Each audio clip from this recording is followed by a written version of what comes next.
pour pouvoir négocier avec Washington, comme va le faire Kim, mieux vaut avoir la B.omb. Chronique. Elle était, il y a encore peu, un objet poussiéreux rangé sur les étagères de la guerre froide, la relique d'un autre temps, une photo couleur sépia d'un monde disparu.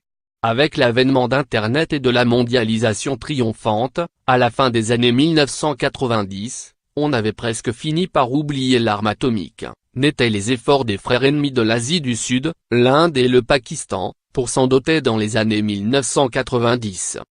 Les attentats du 11 septembre en ont fait un instrument encore un peu plus inutile à l'heure de la guerre contre le terrorisme menée par des drones effectuant des frappes de précision sur des pick-up en mouvement.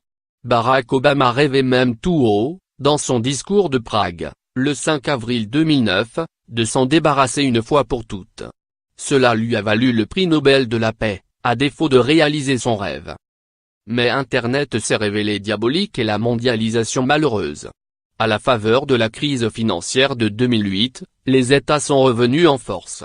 La même année, Vladimir Poutine a commencé à tester les frontières en Europe, d'abord en Géorgie puis, en 2014, en Ukraine. Les voisins de l'ours russe en ont conçu une peur légitime, l'OTAN et ses puissances nucléaires se sont lancés dans une course à la modernisation de leur arsenal. La bombe est redevenue d'actualité.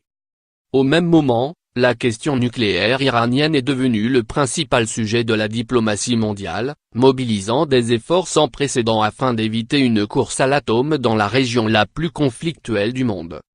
De 2006 à 2011, des sanctions inédites ont été appliquées à la République islamique d'Iran, plongeant son économie dans le marasme. Après l'élection du président modéré Hassan Rouhani, en 2013, de véritables négociations se sont enfin enclenchées. Elles ont débouché sur la signature, 2 ans plus tard, d'un accord qui gèle pour 10 à 15 ans le programme.